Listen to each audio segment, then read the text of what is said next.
तो जिनको भी जॉब से बिजनेस में ट्रांजिशन करना है, मैं उनको यही बताना चाहता हूँ, it's very simple. No cost EMI वो है जो आपकी औकात की बाहर की चीज है वो खरीदते आप वो खरीदने लग जाते हो। Even I thought of becoming of influencer, but फिर Okay. यहाँ से ज्यादा पैसा आ रहा है तो यही तो होता क्या है ना यार, स्टॉक मार्केट को हम पैसे देने वाली, वो सोने देने वाली मुर्गी समझते हैं, सोने के अंडे देने वाली। अभी ब्रांडीज पे बहुत सारे स्टॉक वाले क्रिएटर्स के लिए आ रही है, तो मेरे को लगता है मेरे को बिल्कुल अप टू डेट रहना है स्टॉक क्रिएटर्स के साथ। आपको इन्फ्लुएंस भी स्टॉक क्रिएटर्स ज्यादा कर रहे हैं, तो क्या आपको फ्री टिप्स भी मिल जाती है वहां से? और मेरे को लगा कि यार अब ये 1 लाख में दो तीन चार करूंगा, मतलब मैंने ये सोच लिया था भाई पोर्श आ जाएगी अपने 2-3 साल में। सर ट्रेडिंग सबसे टॉक्सिक बिजनेस है। 24 घंटे का काम है मेरे ख्याल से। अब इतना आप किसी चीज में घुसे रहोगे तो आपको अच्छी नींद कैसे आएगी? सपनों में भी तो स्टॉक्स ही आ रहे होंगे आपके।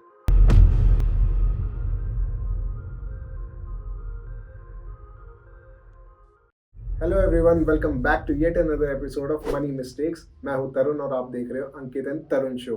तो आज हमारे साथ बहुत ही स्पेशल गेस्ट हैं। इनका नाम है अखिल। अखिल 29 ईयर्स के हैं और हमने जो उनके साथ डिस्कशन किया वो बहुत ही इंटरेस्टिंग और रियलिस्टिक लगेगा आपको, क्योंकि ये करीब 2 साल पहले तक एक जॉब में थे, एक आईटी जॉब में थे, जहां से उन्होंने बिजनेस में स्विच किया है और बहुत ही बढ़िया काम कर रहे हैं। इस डिस्कशन में हम ये भी देखेंगे कि कैसे अखिल ने अपना इन्वेस्टमेंट जो कि ये 10,000 का करते थे उससे बढ़ाकर 1 लाख तक ले गए। और इसके अलावा हमने स्टॉक ट्रेडिंग से रिलेटेड भी बहुत ही इंसाइटफुल डिस्कशन किया है, जिसमें हमने लास्ट में एक बहुत ही इंपॉर्टेंट मिथ भी बस्ट किया है। तो बने रहिएगा वीडियो में और वीडियो एंड तक जरूर देखना।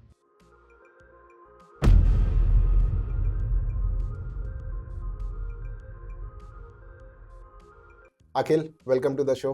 कैसा लग रहा है आपको? थैंक यू तरुण, अच्छा लग रहा है यार। और यू नो कपिल वाली लाइन मैंने लाइफ में नहीं सोचा था मैं तरुण के साथ बैठ के पॉडकास्ट करूंगा। इंट्रोडक्शन यार अपने बारे में, मतलब मेरे को पसंद नहीं है ज़्यादा अपने बारे में बोलना, आपको पता ही है हम पर्सनली एक बहुत अच्छे दोस्त भी है साथ में। तो अपने बारे में मैं यही बोल सकता हूँ यार, एक इन्फ्लुएंसर मार्केटिंग एजेंसी चला रहे हैं एंड हमारा काम यही होता है, जो इन्फ्लुएंसर होता है उसको एक ब्रांड से मिलाते हैं और बीच की दलाली खाते हैं। बिल्कुल हिंदी में बताऊँ तो, क्योंकि काफ़ी सारे लोगों को हमारा काम समझ ही नहीं आता। सो इसके अलावा हम एडिटिंग की सर्विस प्रोवाइड करते हैं, सोशल मीडिया ग्रो कैसे करना है वो बताते हैं। काम शुरू करे हुए 2 साल हुए हैं, तो ठीक ठाक काम कर रहे हैं। अभी स्केल करने का प्लान कर रहे हैं, तो आप जैसे इन्फ्लुएंसर्स ही काम आते हैं। जैसे अखिल आपने मेरे को बताया कि आप 2 साल से ये इन्फ्लुएंसर मैनेजमेंट की कंपनी चला रहे हो, इससे पहले आप क्या करते थे? इससे पहले मैं जॉब में था और ईवाई में जॉब कर रहा था। तो ईवाई वाले लोगों को पता होगा, जो भी ये पॉडकास्ट देख रहे हैं, कि लाइफ बहुत लिमिटेड होती है ईवाई वाले लोगों की, कि उनके 12 से 14 घंटे सिर्फ ऑफिस में जाते हैं। तो वो वाली लाइफ थी, but I used to enjoy my time at EY. और मैंने 6 साल जॉब करी ईवाई में। उससे पहले मैं एक्सीडेंट्स में था, तो प्रॉपर कॉर्पोरेट एक्सपीरियंस है मेरा इससे पहले। बिल्कुल दूर दूर तक भी मेरा रिलेशनशिप कहीं इन्फ्लुएंसर मार्केटिंग से नहीं था। ये तो मुझे लगता है एक तुक्का था जो मैंने शुरू किया। एंड मेरी कुछ स्किल्स है, जैसे मेरे को बोलना बहुत पसंद है, पॉडकास्ट में काफी लोगों को पता चल ही जाएगा। ठीक है, बोलना बहुत पसंद है, तो वो शुरू किया और उसके बाद काम बढ़ता गया, शुरू कर दिया बस। तो अखिल, ये हमारे मुझे लगता है कि बहुत बढ़िया यूज केस होने वाला है मेरे लिए भी और हमारी ऑडियंस के लिए भी, कि आप पहले जॉब में थे, अब आप स्टार्टअप कर रहे हो। तो ये जो ट्रांजिशन है, ये बहुत सारी ऑडियंस हमारी है जो ऐसा एक्चुअल में करना चाहती है कि वो अभी जॉब में है और आगे जाकर वो कोई बिजनेस स्टार्ट करना चाहते हैं, पर उसमें ना उनको बहुत डाउट रहता है हमेशा कि वो जॉब के साथ अपना बिजनेस करे या अलग से जॉब छोड़ दें और उसके बाद अपना बिजनेस स्टार्ट करें। तो आपने कैसा किया, हम ये भी जानना चाहेंगे। और मुझे थोड़ा सा बता दो कि ये ट्रांजिशन आपका रहा कैसा? यार ये बहुत इंटरेस्टिंग क्वेश्चन है और मैं खुद चाहता था कि इस पॉडकास्ट में क्वेश्चन आए, क्योंकि I also get this question a lot कि यार हम जॉब कर रहे हैं, 10 साल हो गए नौकरी करते हुए, फैमिली भी है, घर भी चलाना है, तो कैसे हम क्या करें कि हम बिजनेस शुरू कर पाए। आइडिया भारत में ना 130 करोड़ लोगों में से मेरे को लगता है 100 करोड़ लोगों पे है। ठीक है, प्रॉब्लम ये है कि एक एक्स्ट्रा स्टेप लेना बहुत रिस्की होता है। और मैं आपको अपना बताऊं तो मैं बहुत ज्यादा रिस्क नहीं लेता लाइफ में। ठीक है, सो मैंने क्या किया था, मैं जॉब में रहते हुए ही मैंने बिजनेस स्टार्ट कर दिया था। मैंने उस दिन जॉब छोड़ी जिस दिन मुझे पता था मेरी जॉब का जो सैलरी मेरी आ रही थी, मैं खुल के बताऊं तो लाख रुपए मेरी सैलरी थी, कि लाख से मेरे 2 लाख रुपए बिजनेस से आ रहे, उस दिन मैंने जॉब छोड़ी। सो मैं सबको ये एडवाइस करना चाहता हूँ कि अगर आप जॉब में हो, सो देखो यार, डबल मेहनत करनी पड़ेगी एंड लाइफ में कुछ अचीव करना है, कुछ सपने पूरे करने हैं, तो रात को सोना तो बंद करना ही पड़ेगा अगर आप जॉब में हो। तो जो जॉब से ट्रांजिशन किया मैंने बिजनेस में, it was very exciting, very hard working as well, और बहुत ज्यादा मैं रोया भी हूँ, क्योंकि यार ऐसा होता है कि भाई वहाँ ना ऑफिस वाले मैनेज हो रहे, ना यहाँ पे क्लाइंट्स मैनेज हो रहे, करे क्या। तो ऐसा होता था कि 8 घंटे 9 घंटे 10 घंटे ईवाई में काम कर लिया है उसके बाद मैं उनो क्रिएटर्स का काम कर रहा हूँ और रात को 3 बज गए 4 बज गए और सुबह 6 बजे फिर से काम करना है ईवाई का। तो ये बहुत बहुत बड़ी प्रॉब्लम थी, बट ये एक्साइटिंग भी होता है। तो जिनको भी जॉब से बिजनेस में ट्रांजिशन करना है, मैं उनको यही बताना चाहता हूँ, इट्स वेरी सिंपल। आप पहले अपने बिजनेस का एक यूज केस, एक प्रूफ ऑफ कॉन्सेप्ट टेस्ट कर लो जॉब में रहते हुए। जब आपके पास प्रूफ ऑफ कॉन्सेप्ट आ गया, अब आपको पता है कि हाँ यार इस आइडिया की एक्सेप्टेबिलिटी मार्केट में है, तब आप जॉब छोड़ो। देखो यार, घर चलाना ना सबसे बड़ी प्राइमरी रिस्पॉन्सिबिलिटी आपकी है। हमारे हिंदुस्तान में मेन के ऊपर वैसे ही बहुत ज्यादा प्रेशर है कि यार घर चलाना ही चलाना है। साला ये दुख का खत्म नहीं होता बे। ठीक है, इंडिया में इज्जत तभी करी जाती है कि एक आदमी की जब तक वो पैसा कमा रहा है। तो आपको कभी भी ना ऐसा नहीं होना यार मैं स्पाइडरमैन हूँ, मैं आज जॉब छोड़ के आज बिजनेस शुरू करूंगा, नहीं। अपना यूज केस बना लो, प्रूफ ऑफ कॉन्सेप्ट ले आओ जॉब में रहते रहते ही।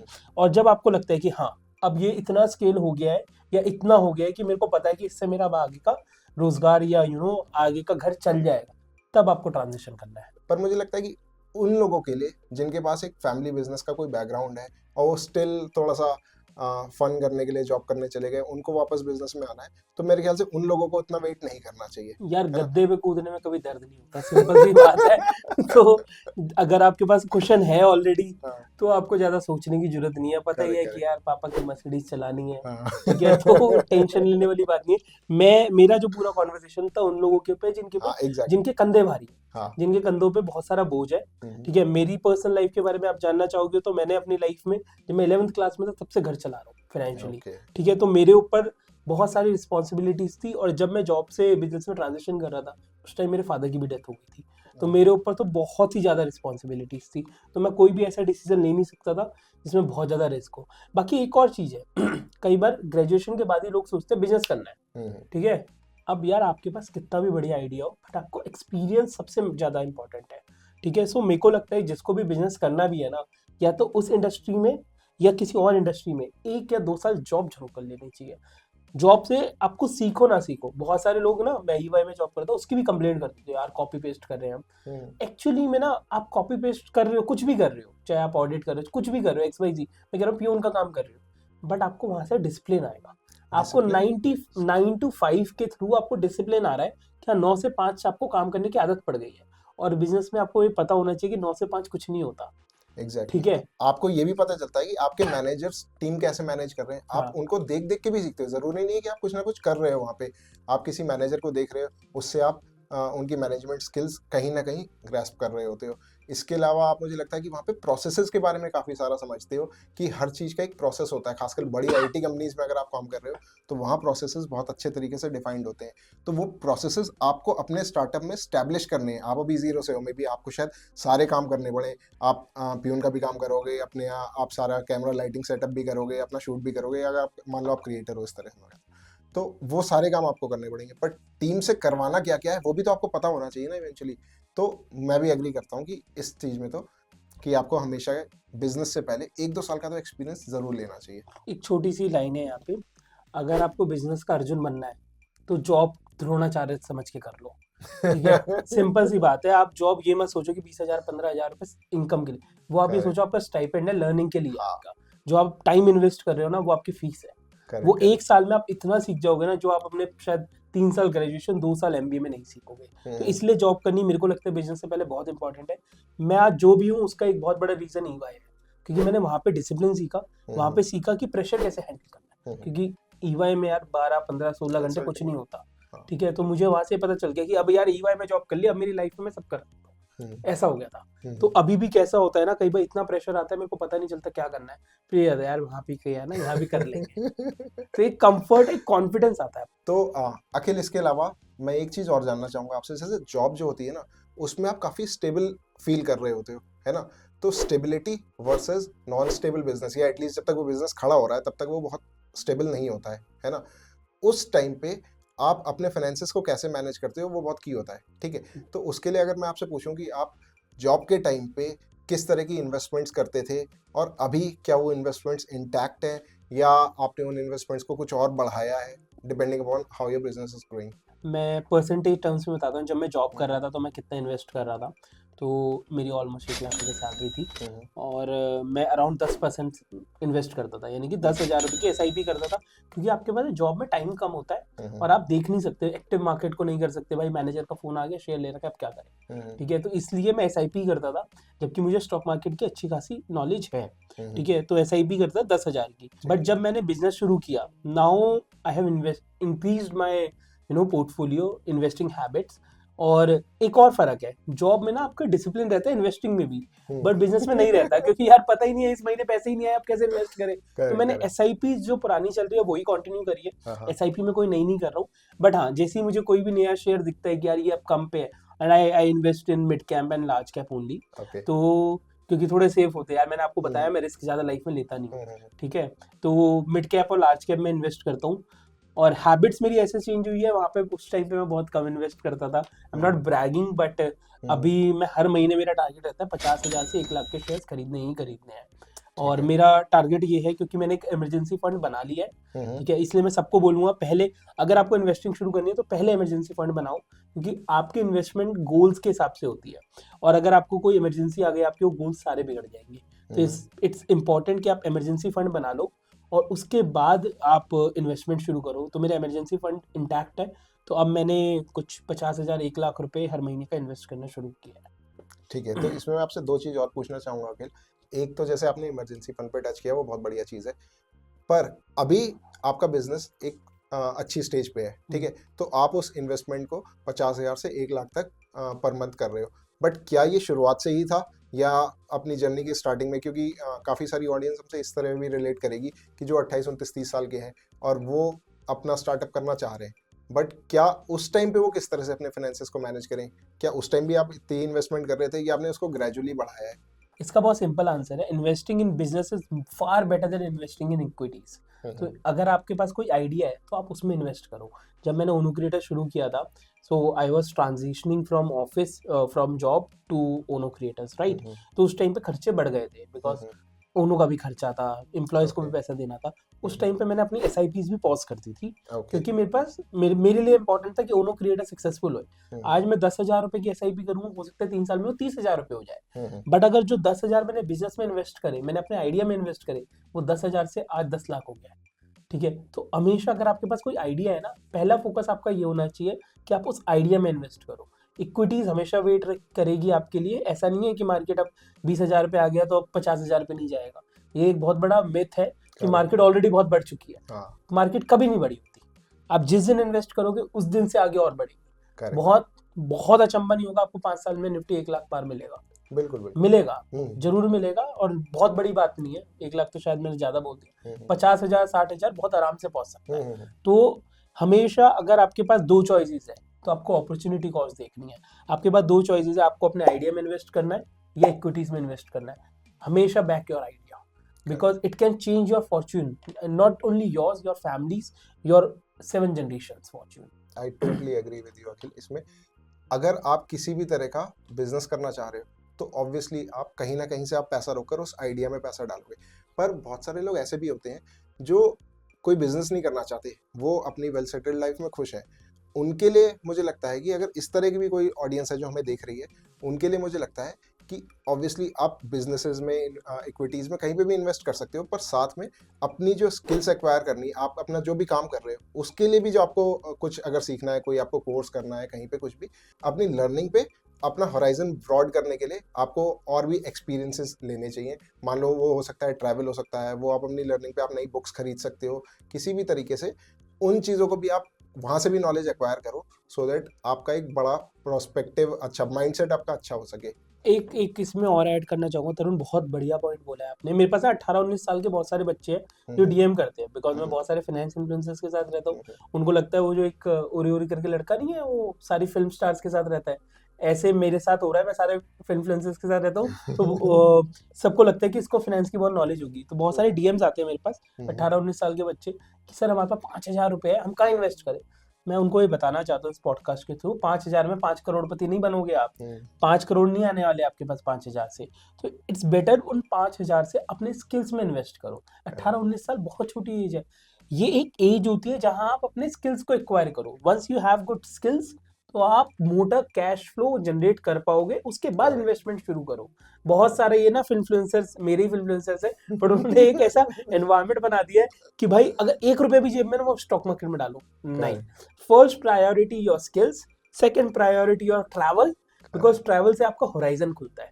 Correct. Third priority should be investment. ऐसे करके जाना चाहिए आपको। और सीआर अगर आप 19-20 साल के हो, 25 साल तक भी हो, तो इट्स नेवर टू लेट। मैंने अपनी इन्वेस्टमेंट 24 साल में शुरू करी है, तो मुझे नहीं लगता कि मैं बहुत लेट हूँ। तो इट्स ओके। वॉरेन बफे की कहानी तुम सुनोगे, 13 साल में 14 साल में इन्वेस्टमेंट शुरू कर दी थी, बट हर कोई वॉरेन बफे नहीं, और हर किसी को दुनिया का सबसे अमीर आदमी बनना भी नहीं है, to be very honest. Correct. जितना है उतना बढ़िया है, अपने ऊपर इन्वेस्ट करो, तब जाके इक्विटीज में इन्वेस्ट करो। तो अखिल, अभी हमने बात कर ली कि कोई नया बंदा जो अब बिजनेस में आना चाहता है जॉब से, उसके हमने काफ़ी सारे पॉइंट्स टच किए। इसके अलावा मैं आपसे एक और चीज़ पूछना चाहूँगा कि जब एक बिजनेस स्टैब्लिश हो जाता है, ये बंदा उस पर काम भी कर रहा होता है, तो कोई एक ऐसा पॉइंट, कोई ऐसी संजीवनी बूटी जो आप बताना चाहो हमारी ऑडियंस को कि वो क्या होनी चाहिए एक बिजनेसमैन के लिए? बड़ा सही वर्ड यूज किया आपने, संजीवनी बूटी। अभी अपनी दिवाली गई है, तो राम जी से रिलेटेड जो भी टर्म्स हो, मेरे को बहुत पसंद है।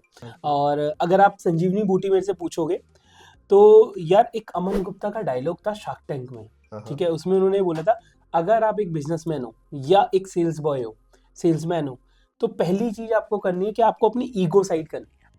भाई एक क्लाइंट को, क्योंकि आपको उसकी जेब से पैसा चाहिए और आपको पैसा चाहिए, तो अगर 50 बार भी उसके पास फोन मिलाना पड़ रहा है ना, आपको मिलाना। बहुत सारे लोग बोलेंगे सेल्फ रिस्पेक्ट, एक अपनी ईगो होनी चाहिए। अरे नहीं भैया, पैसा चाहिए आपको। बिजनेस शुरू करना ना ईगो से नहीं चलता, सेल्फ रिस्पेक्ट से नहीं चलता। प्राइमरी स्टेज में आपको पैसा चाहिए। आज मैं शायद 20 बार किसी को कॉल नहीं करूंगा, मैं 2 बार कॉल करके छोड़ दूंगा या 3 बार कॉल करके छोड़ दूंगा, depending upon my need. But जब आप बिजनेस शुरू कर रहे हो, तब आपकी ईगो नहीं आनी चाहिए। आपको चाहे 40 बार कोई बंदा ना बोल दे, 41वीं बार भी आपको कॉल करना है, ठीक है। अब मेरे से एक और चीज जो मुझे लगती है, जब आप मर्सिडीज में घूम रहे होते हैं ना, तो आपसे कोई नहीं पूछता आपको कितनी बार ना मिली है। आपको अरे यार इसने तो बिजनेस बना लिया यार, वाओ यार क्या लाइफ है इसकी, ओवरनाइट सक्सेस है। एक्चुअली में ओवरनाइट सक्सेस तब आती है जब बार बार परिश्रम करते रहोगे। वही एक कहानी बचपन में पढ़ी थी, एक कुएं से वो निकालना था पानी, तो ईंट पे भी रस्सी से दरार आ गई। वो क्यों आई? वो पहली बार घिसने से नहीं आई, वो बार बार घिसी तो आई। तो इसलिए जब भी आप सेल्स कर रहे हो या कोई भी बिजनेस के लिए आप किसी को अप्रोच कर रहे हो, तो यार हताश नहीं होना। आज ना किया, कल फिर करेंगे, कल ना दो के फिर पहुंच जाओ उसके ऑफिस, परसों फिर पहुंच जाओ। इस पे मैं मतलब बहुत ज्यादा रिलेट कर पा रहा हूँ। पता नहीं ये चीज हम अपने पॉडकास्ट में रखेंगे या नहीं, पर मैं ऑडियंस को बताना चाहूंगा, जैसे हमने ये नया पॉडकास्ट स्टार्ट किया है, तो अखिल को इस पॉडकास्ट में लाने के लिए हमने पता नहीं कितने फोन किए। अंकित मेरे सामने खड़ा है, अंकित से आप पूछ सकते हो, हमने बहुत फोन किए कि अखिल ये टाइम शूट करें, ये टाइम शूट करें, ये स्लॉट। इवेंचुअली अखिल ने अपना ऑफिस सेटअप किया एक नया, उसमें एक पॉडकास्ट स्टूडियो बनाया। वहां पे आकर आज 18 नवंबर को हम ये पॉडकास्ट फाइनली शूट कर पा रहे हैं, 1 महीने की मेहनत के बाद। इवेंचुअली आप देखेंगे ये पॉडकास्ट जरूर सक्सेसफुल होगा। हाँ यार, मतलब मेरे को लगता है मेहनत करो, आपने बहुत मेहनत करी मेरे को लाने के लिए हो गया। तो आई एम रियली सॉरी यार, थोड़ा सा ऑफिस के चक्कर में बिजी चल रहा था, बट यार मेरे को लगता है कि यार मेहनत करते रहोगे बिजनेस में। और इवन कंटेंट क्रिएटर्स, बहुत सारे आपका पॉडकास्ट शायद कंटेंट क्रिएटर्स देखेंगे। So I have seen content creators के साथ बहुत बड़ी प्रॉब्लम ये है कि वो 20 रील्स बनाने के बाद छोड़ देते हैं, या 20 रील्स में 100 व्यूज आ रहे हैं। अब क्या करें? और मैंने ऐसे क्रिएटर्स देखे हैं, चलो मैं नाम लेता हूँ। सुमित मेरा एक बहुत अच्छा दोस्त है, सुमित मेहता। सो आई रिमेम्बर मेरी उससे बात हो रही थी, उसके 10,000 फॉलोअर्स थे। वो मेरे से पूछा, यार अखिल भाई मोनेटाइजेशन कब होगा? मैंने कहा 1 लाख फॉलोअर्स पे हो जाता है। यार अच्छा, तो बहुत टाइम लगेगा। मैंने पता नहीं यार, हो सकता है 1 दिन में हो जाए। एंड 3 दिन बाद मेरे पार्टनर ऋतिक का मेरे पर कॉल आया, कह रहा भैया आपने देखा सुमित का? मैं क्या हो गया? कह रहा उसके 200 के हो गए हैं। सो एक्चुअली में पॉइंट ये है कि आपको सिर्फ एक ब्रेक थ्रू चाहिए, चाहे आप कंटेंट क्रिएटर हो, चाहे आप बिजनेस में हो, चाहे किसी भी लाइन में हो, चाहे आपका पॉडकास्ट ही हो। एक वीडियो वायरल होगी, आप स्टार बन जाओगे, ठीक है। एक लीड आपकी कन्वर्ट होगी, आप स्टार बन जाओगे। तो always keep trying. Ego side कर दो, सेल्फ रिस्पेक्ट साइड कर दो। सेल्फ रिस्पेक्ट रिलेशनशिप्स में रख लो यार, बिजनेस में कुछ नहीं होता। मैं ऐसी गिरी हुई हरकतें बता सकता हूँ ना अपनी, जो आप बोलोगे यार अखिल क्या बात कर रहे हो। कितनी बार ऐसे ब्रांड के सामने होता है कि मुझे पता है मेरी गलती है, मुझे पता है मेरा क्रिएटर मेरे को मरवा रहा है, मैं फिर भी बोलता हूँ यार सॉरी भाई, हाथ जोड़ के प्लीज एक और ब्रांड दे दो। वो नहीं होता ऑप्शन, आज भी नहीं है ऑप्शन। देखो यार, जब किसी से पैसा निकलवाना बहुत बड़ा टास्क है, और आपको मानना पड़ेगा जो पैसा दे रहा है ना, उसका पूरा राइट है कि वो आपको 10 बार ना करे, क्योंकि वो पैसा खर्च कर रहा है। ठीक है। तो इट्स ऑलवेज गुड कि आप संजीवनी बूटी जो है आपने बोली वो ये है कि अपनी ईगो और सेल्फ रिस्पेक्ट साइड कर दो, बिल्कुल। ठीक है अखिल, ये बहुत बढ़िया बात बोली आपने। बट और मैं आपसे पूछना चाहूंगा यार कि अभी आपने बताया कि ये जॉब से निकल के आपका स्टार्टअप का ये ट्रांजिशन रहा है। इससे पहले अगर मैं बचपन की तरफ आपको लेकर जाऊं तो growing up how was your relationship with money, क्योंकि ये हम जो पॉडकास्ट शूट कर रहे हैं इसमें हम आगे मनी मिस्टेक्स की भी बात करेंगे, बट स्टिल मैं थोड़ा सा इसको पहले पूछना चाहता हूँ आपसे कि कैसा रहा है आपका रिलेशनशिप पैसों के साथ। तो यार my relationship with money has been very funny. ठीक है, there was time when I didn't have money to eat, basic जो होता है ना रोटी कपड़ा मकान, वो भी नहीं था अपने पास। 2008 की बात है, पापा का लॉस हुआ था मेजर फाइनेंशियली, और उसके बाद बहुत बहुत स्ट्रगल किया है, तभी मैंने 11th क्लास में काम करना शुरू कर दिया था। बट मेरे को लगता है जितना स्ट्रगल मनी के साथ आप कर लो ना इनिशियल स्टेज में, उतना लाइफ के लिए अच्छा है, because you will start respecting money, and when you will start respecting money, money will start respecting you. हमारे हिंदी मैथोलॉजी में भी बोला जाता है लक्ष्मी की पूजा का मतलब क्या है, आप रिस्पेक्ट कर रहे हो, Lakshmi is money, right. So similarly अगर आप पैसे की इज्जत करना शुरू करोगे तो पैसा आपकी इज्जत करना शुरू करेगा। Same thing happened with me, और आज की डेट में ऐसा हो गया है भगवान की दुआ से, all thanks to my father and God, कि आज मैं अपना कर लेता हूँ, अपनी फैमिली का भी कर लेता हूँ, उसके बाद भी थोड़ा बहुत एक्स्ट्रा कर पाता हूँ किसी और के लिए भी। तो मनी के साथ रिलेशनशिप अच्छा रहा है, मेरे को अच्छा लगता है, क्योंकि वो वाला टाइम नहीं आता तो ये वाला टाइम भी नहीं आता। तो यस, बट मनी को एक और चीज़ मैंने बड़ी इंटरेस्टिंग नोटिस करी है। तो ये मेरे मामा ने मुझे, मेरे छोटे मामा है पंकज मामा, उन्होंने मुझे एक बात बताई थी कई साल पहले। सो हमारे घर पे पैसे वैसे ज़्यादा थे नहीं, तो मेरे को गर्मी बहुत लगती, मैं बोला यार एसी लगवाते हैं। मम्मी कह रही यार ये पहले तो एसी का खर्चा, फिर बिजली का खर्चा, दो तो खर्चे बढ़ रहे हैं, तो कैसे करेगा। तो मैंने बोला नहीं नहीं करवाते। तो मम्मी ने बोला मामा को बोलती हूँ, वो समझाएंगे। तो मामा ने एक लाइन बोली कि अपनी ना जितनी आपकी औकात है, ये शाहरुख खान की मॉम ने भी बोली थी शाहरुख खान को, ऐसा नहीं है रील से कॉपी करो, बट ये एक्चुअल में हुआ था कि जितनी आपकी औकात है ना, पैर थोड़े से, जितनी आपकी चद्दर है उससे थोड़े से ज्यादा पैसारो, कि आपको तभी तो आपको लगेगा ना यार चद्दर बड़ी करनी है। तो मेरा रिलेशनशिप मनी के साथ ऐसे ही रहा है कि मैंने हमेशा ये सोचा है, आज 10,000 की नौकरी है, मेरी पहली नौकरी 16,000 की है, तो अब मेरा टारगेट है 22 के बाद 40, 22 के बाद 30 के बाद 40 के बाद 50। आई नेवर थॉट कि 16 पे मेरे को 2 लाख रुपए कमाने हैं। मेरा हमेशा relationship has been very rational, जैसे होता है रिलेशनशिप में प्रैक्टिकल होना बहुत जरूरी है। तो मैं मनी के साथ हमेशा प्रैक्टिकल था, मुझे ये कभी भी नहीं था कि यार आज 2 लाख कमा रहा हूँ अगले महीने 5 कमाने, आज 2 लाख कमा रहा हूँ अगले महीने 10% इंक्रीमेंट हो जाए अपनी इनकम में, अगले महीने कह रहा हूँ अगले साल, ठीक है। I am very much happy with it, नीचे नहीं जाना, चाहे वो बिजनेस हो चाहे वो मेरी जॉब हो।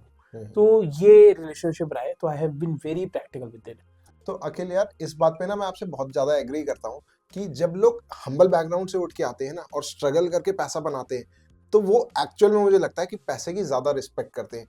बट कई बार ना ऐसा भी मैंने देखा है कि वो पैसों के साथ घबराते भी बहुत है।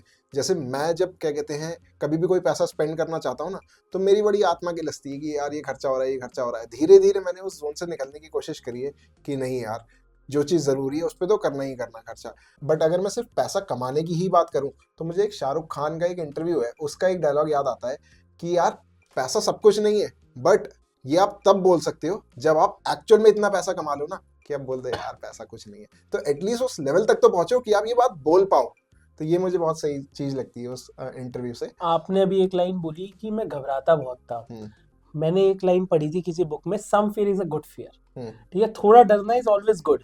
तो अगर पैसों को लेकर हल्का सा घबरा रहे हो ना, तो you are in a right direction, क्योंकि आप ओवर स्पेंड नहीं करोगे शायद उस चक्कर में। क्योंकि नॉर्मली हमारी जनरेशन के साथ प्रॉब्लम क्या है ना, हमें चाहिए कुछ होता है और दिखाना कुछ होता है, तो हम दिखाने वाले पे खर्च करते हैं एक्चुअली। ठीक है, तो हल्का सा घबराना इज ऑलवेज गुड। मेरे को लगता है मैं अभी तक भी I am making good money, मैं बट घबराता अभी भी हूँ कि यार ये खर्चे की रिक्वायरमेंट है। और मैंने एक जगह एक और चीज पढ़ी थी, जो ये आपकी वल्नरेबल बाइंग होती है, इम्पल्स बाइंग होती है, उसको अवॉइड करने का सबसे बेस्ट तरीका है, आपको लगता नहीं यार आपको अभी ये लेना है, तो उसको 2 दिन के लिए डिले कर दो। अच्छा ठीक है 2 दिन बाद ले लेंगे, आपको 2 दिन में रियलाइज हो जाएगा यार ये जरूरत ही नहीं थी। ये मैं अभी एक्चुअल में 1 या 2 दिन पहले ही किसी से डिस्कस कर रहा था कि 2-3 ऐसे तरीके हम क्या इंप्लीमेंट कर सकते हैं अपनी लाइफ में कि हम ये इम्पल्सिव बाइंग से बच सकें। तो उसमें मैंने यही चीज़ रिकमेंड करी थी कि आप एटलीस्ट जो चीज़ बड़ी चीज़ लेना चाहते हो, शायद मेरी एक वीडियो में भी, एक मेरी रील में, कि आप उसको 24 घंटे से डिले करो तो आप उस इम्पल्सिव बाइंग से बच सकते हो। आपकी या रील देखी एक होगी मैंने।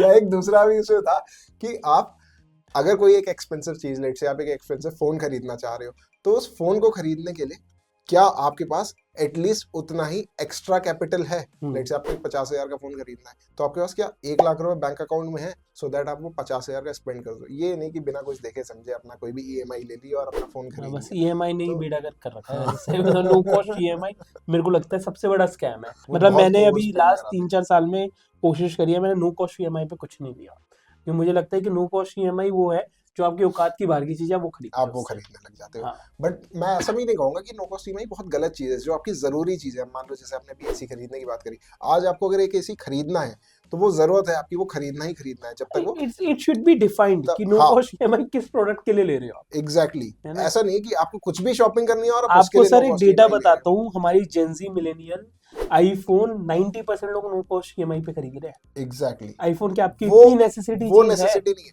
आज की डेट में आप अगर दिल्ली में बैठे हो, आपको एयर प्यूरिफायर खरीदना है, वो आप नो कॉस्ट ईएमआई पे हाँ, खरीद रहे हो, तो बिल्कुल। That's a good purchase. क्या पर आप बैठे बैठे जबरदस्ती एक 30,000 के प्ले फोन से भी काम स्टेशन चला खरीदना सकते है नो कॉस्ट हो, ईएमआई उसकी पे, कोई जरूरत मतलब नहीं खेल नहीं सकते जब तक साला ईएमआई भरनी जरूरी है। तो आप बहुत सारे इन्फ्लुएंसर्स के साथ काम करते हो, ठीक है। मेजरली जो इन्फ्लुएंसर्स हैं वो 2 कैटेगरी में अगर मैं उनको डिफाइन करूँ, एक स्टॉक्स पे फोकस्ड रहते हैं, उस पे अपना ज्ञान दुनिया तक पहुंचाने की कोशिश करते हैं, और दूसरे तरह के क्रिएटर्स जो हैं वो पर्सनल फाइनेंस के पे वीडियोस बनाते हैं। आपको कौन से तरह के क्रिएटर्स ज्यादा इन्फ्लुएंस करते हैं, अगर आप मेरे को बताना चाहो तो? पसंद नहीं, इन्फ्लुएंस कौन करते हैं? पसंद तो दोनों है यार, धंधा बंद कराओगे तो मेरा।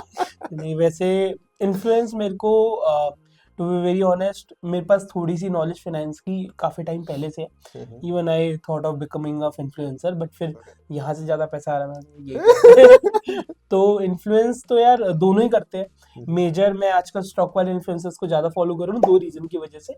एक कि मेरे को डायरेक्ट पता चल जाता है कौन कौन से स्टॉक्स पे मार्केट में बात हो रही है, ठीक है। दूसरा अभी ब्रांड डील्स भी बहुत सारे स्टॉक वाले क्रिएटर्स के लिए आ रही है, तो मेरे को लगता है मेरे को बिल्कुल अप टू डेट रहना है स्टॉक क्रिएटर्स के साथ। तो अभी फिलहाल स्टॉक वाले क्रिएटर्स पे ज्यादा फोकस है मेरा पर्सनल लेवल पे। But when we talk about ओनो क्रिएटर्स तो आई थिंक हमारा मेजर चंक पर्सनल फाइनेंस है, तो पर्सनल फाइनेंस वाले भी उतने ही इंपॉर्टेंट है। ठीक है, जैसे आपने बताया कि आप 50,000 से लाख रुपए आजकल हर महीने स्टॉक्स में डाल देते हो, आपको इन्फ्लुएंस भी स्टॉक क्रिएटर्स ज्यादा कर रहे हैं, तो क्या आपको फ्री टिप्स भी मिल जाती है वहां से? ये 50,000 से लाख रुपए आप क्या कुछ कट tips लेके करोगे तो करते बताओ, हैं? उससे भी देख लेगा। फ्री टिप्स तो नहीं मिलती यार, और मेरे को लगता है अगर आप टिप्स के उससे कर रहे हो इन्वेस्ट, तो मेरे हिसाब से it's right time to end your investing journey, Correct. ठीक है। बट हाँ मेरे को थोड़ी गाइडेंस मिल जाती है। Few of our creators, Chahal stock पे वीडियोस बनाती है, अंशुल भाई के साथ मेरा काफी स्टॉक के ऊपर कॉन्वर्जेशन होता है, टॉक स्टॉक अली है उनके साथ, तो गाइडेंस अच्छी मिलती है। रोचित है हमारा क्रिएटर जो बहुत तेजी से बढ़ रहा है स्टॉक में, तो इनसे गाइडेंस मिलती है। बट अगेन टिप्स कोई नहीं देता। विभोर यंगेस्ट से भी रजिस्टर्ड एडवाइजर है, बहुत खास दोस्त है, ओनो के एक्सक्लूसिव क्रिएटर है, पर टिप वो भी नहीं देते। वो कहते हैं भैया देखो ऐसे है, प्यार मोहब्बत अपनी जगह, टिप अपनी जगह। आपका टिप काम नहीं आपके, दूंगा। उनका भी हाँ। तो काम है। नहीं, काम के साथ साथ रिस्क है, कोई भी Exactly. किसी के पैसे के साथ मजे नहीं लेना चाहता, हाँ। तो टिप वो भी नहीं देते। वो कहते हैं कि ये वाले 4-5 स्टॉक्स मेरे को सही लगते हैं, अपनी इन्वेस्टमेंट अपनी रिसर्च कर ले भाई, तू देख ले, ठीक है। तो कोई भी टिप नहीं देता, और काश दे दे अगर कोई वीडियो देख रहा है तो एटलीस्ट अगर ऑडियंस को लगता हो कि इस तरह का कुछ काम करेंगे जो आप कर रहे हैं, तो वहां से हम इमेंस मनी बना सकते हैं कि हमें कोई फाइनेंस टिप्स मिल जा रही है, तो ऐसा कुछ भी हाँ नहीं। मेरे पास एक वो रहता है, एक हेड स्टार्ट रहता है हाँ। कि I have people to discuss. मान लो मेरे को कोई स्टॉक समझ आ रहा है कि फॉर एग्जांपल अभी मैंने रिसेंटली 1-2 स्टॉक्स खरीदे हैं, ठीक है, वो स्टॉक्स मुझे समझ आ रहे हैं, तो मैं एक बार डिस्कशन कर सकता हूँ कि यार मेरे को ये अच्छे लग रहे हैं, बताओ क्या किया जाए। तो I will take inform decision क्योंकि यू अपने हैव दिमाग दैट से। एज कि आपके पास वो क्रिएटर्स का डायरेक्ट फोन है, आप कॉल मिलाओगे और आप वो चीज डिस्कस कर सकते हो। हाँ, दैट्स अ गुड थिंग। तो अखिल, अब हम आते हैं अपने एपिसोड के सबसे इम्पोर्टेंट और सबसे ज्यादा इंटरेस्टिंग सेशन पे। जैसे कि हमारे पॉडकास्ट का नाम ही है मनी मिस्टेक्स। आपसे मैं पूछना चाहूंगा कि यार कोई ऐसी मनी मिस्टेक जो आपने अपनी लाइफ में करी है, 1 या 2, कुछ भी बता सकते हो अगर ऐसी कुछ है तो हुई है मेरी लाइफ में बहुत बड़ी मनी मिस्टेक। तो होता क्या है ना यार, स्टॉक मार्केट को हम पैसे देने वाली, वो सोने देने वाली मुर्गी समझते हैं, सोने के अंडे देने वाली।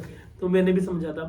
तो ये बात है मेरे कॉलेज के 2nd ईयर की। तो मेरे को नया नया पता चला ऐसा कुछ होता है स्टॉक मार्केट में, जिससे ऐसे पैसे लगाओ फटाफट पैसा बनता है बिना कुछ करे।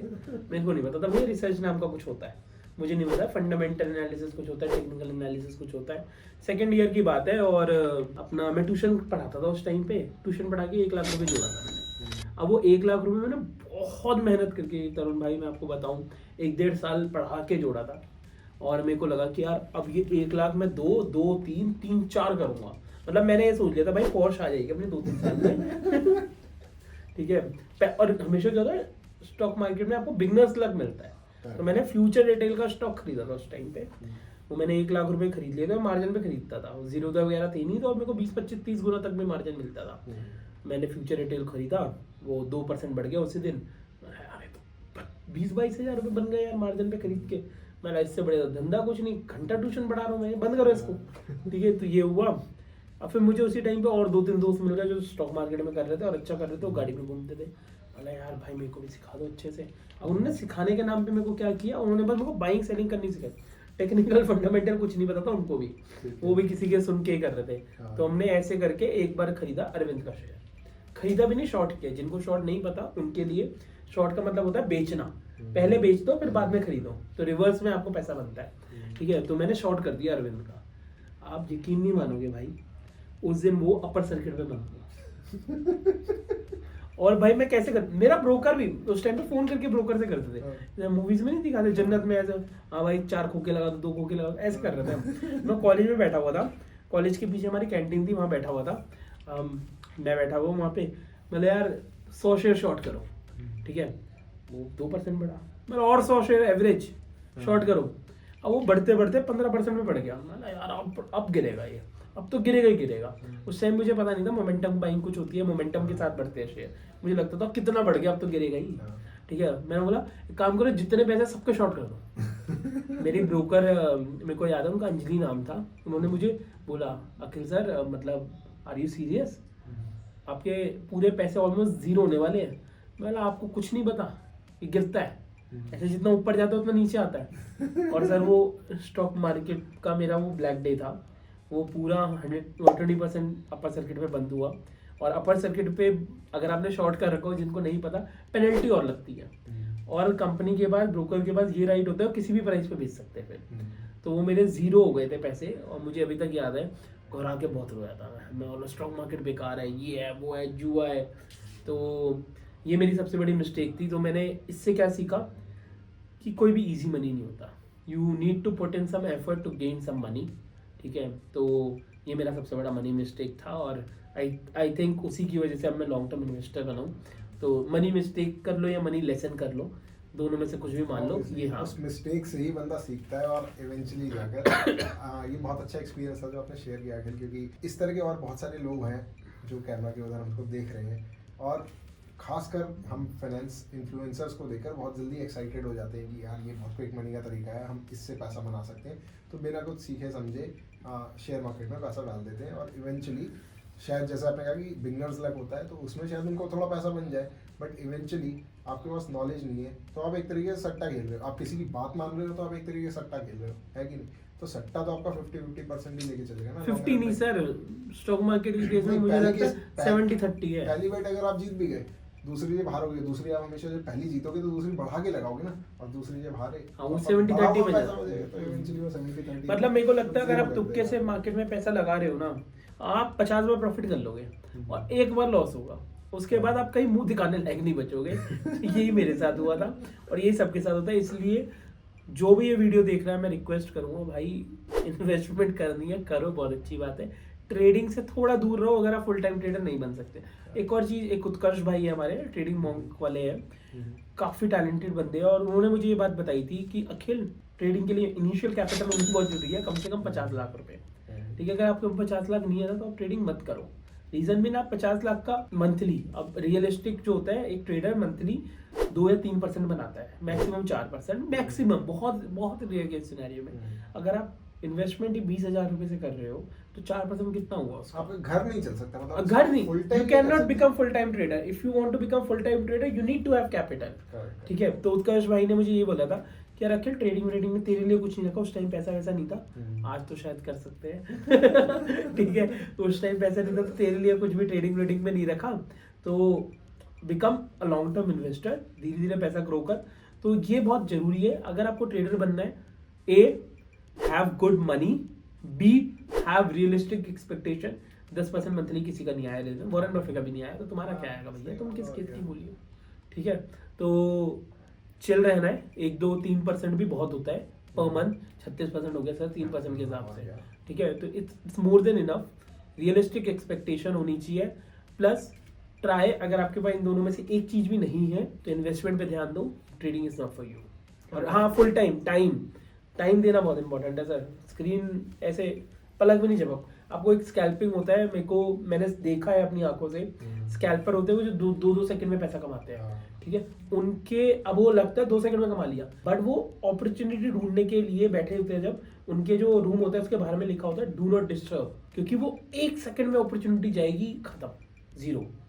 तो इट्स वेरी इंपॉर्टेंट, अगर आप ट्रेडिंग में उतरना चाहते हो तो आपके पास पेशेंस, आप बहुत स्ट्रॉन्ग माइंड के होने चाहिए हो, बहुत मेंटली फिट होने चाहिए हो, आपके रियलिस्टिक एक्सपेक्टेशन होनी चाहिए, प्लस आपके पास बहुत मोटा कैपिटल होना चाहिए। और अगर इसमें कोई ऑडियंस में से हमारा देख रहा है कि उनको लगता है कि 9:30 से 3:30 तक हम ट्रेडिंग करेंगे और हमारा काम बस खत्म हो गया, ऐसा बिल्कुल भी नहीं होता। 3:30 के बाद उनका होमवर्क चालू होता है। मे बी वो कुछ 2-3 घंटे का ब्रेक ले लें, पर शाम से रात तक वो अपना होमवर्क करते हैं। सुबह भी मार्केट खुलने से पहले उठ के अपना सारा रिसर्च सर ट्रेडिंग सबसे टॉक्सिक बिजनेस है। 24 घंटे का काम है मेरे ख्याल से। और इतना आप किसी चीज में घुसे रहोगे तो आपको अच्छी नींद कैसे आएगी? सपनों में भी तो स्टॉक्स ही आ रहे होंगे आपके। मेरे 24 सपने में घंटे- आप आते हो। 24 घंटे उस चीज में घुसे रहोगे तो कोई फायदा नहीं है। नहीं मेक सेंस। और अगेन वही मेरा लेसन है कि यार there is no easy money. अगर आपको कोई कह रहा है बहुत इजी मनी है तो चाटा मारो और भगा। मैं भाग यहाँ से, कुछ इजी मनी नहीं है। मैंने लाइफ में सब करके देख लिया अभी तक। लास्ट 10 साल से बहुत इजी मनी बनाने की कोशिश करी, अभी तक तो बना नहीं है। ठीक है, और किसी को कोई मिले तरीका तो भाई मुझे जरूर बता देना, मेरे को भी बनाना है। बन नहीं रहा क्योंकि इजी मनी बहुत मेहनत लगती है एक कैंपेन में, तब जाके पैसा बनता है। ठीक है यार अखिल भाई, बहुत अच्छा लगा आपसे बात करके। मुझे लगता है कि अब हम इस एपिसोड को खत्म कर सकते हैं कि अच्छा होलिस्टिक डिस्कशन हो गया है हमारा। थैंक यू सो मच यार, आप हमारे साथ बैठे, इतनी अच्छी बातें करी, बहुत मज़ा आया आपके साथ शूट करके। जल्दी से अगले फिर किसी एपिसोड में मिलेंगे आपके साथ, क्योंकि काफ़ी सारी चीज़ें हैं जो अभी रह गई हैं डिस्कस करना, पर वो हम अगले एपिसोड में कवर करेंगे। तब तक के लिए ऑडियंस के लिए, अगर आप भी चाहते हो हमारे शो पे आना, कुछ आपके पास मनी मिस्टेक्स है जो हमसे डिस्कस करना चाहते हो, हमसे कोई फाइनेंस से रिलेटेड एडवाइस लेना चाहते हो, तो आपको डिस्क्रिप्शन में गूगल फॉर्म का लिंक मिल जाएगा। आप उस पर जाकर अपनी इन्फॉर्मेशन भर देना और हम आपको ज़रूर कॉन्टैक्ट करेंगे। तब तक के लिए चलो जी, bye. Bye bye bye bye bye.